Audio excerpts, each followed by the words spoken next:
আমি এখন যাচ্ছি বন্ধু লুসাই মঙ্গের কাছে। না বন্ধু, কলা খাবো না। আমার বন্ধুর মনটা অনেক ভালো, খুব একটা ভালো ছিল, অনেক ভালো ছিল। কি খাচ্ছ বন্ধু? ভাত খাইতেছে বন্ধু। ভাত কি কি তরকারি খাচ্ছ দেখি? তরকারি ফ্রেশ আছে, মুরগি।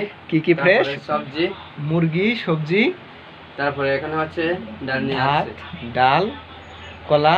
কলা। অনেক কিছু খাচ্ছ বন্ধু। খাবে না? না বন্ধু, কলা খাবো না, তুমি খাও। তোমার মনটা অনেক ভালো বন্ধু, তুমি অনেক ভালো একটা ছেলে। হ্যাঁ বন্ধু, মানুষকে বলো সবাইকে যে বান্দরবনে ঘুরতে আসবে। সবাই রুমাতে ঘুরতে আসবে। রুমা বগালে কেওক্রাডং, তবে সুংসাং পাড়া, বগালে কেওক্রাডং, সুংসাং পাড়ায় আপনারা ঘুরতে আসেন। লুসাই আছে, আসলে লুসাই মঙ্গের সঙ্গে দেখা হবে, আমার সাথে দেখা হবে। আপনারা সবাই আসেন, পাহাড়টা উপভোগ করেন। হ্যাঁ, পাহাড়ের সৌন্দর্য, মেঘের রাজ্য। আর সব থেকে একটা বিষয় যেটা মনে রাখবেন বেশি, যে খুব স্লোলি গাড়ি চালাবেন। হ্যাঁ, গাড়ি চালাই অনেক দুর্ঘটনার শিকার হচ্ছে বন্ধু। তাহলে খাওয়ার দাওয়ার খাও, হ্যাঁ, শক্তি বাড়াও, বুঝছো? আর ট্যুরিস্টদের আসতে বলো খুব তাড়াতাড়ি, বুঝছো? Thank you.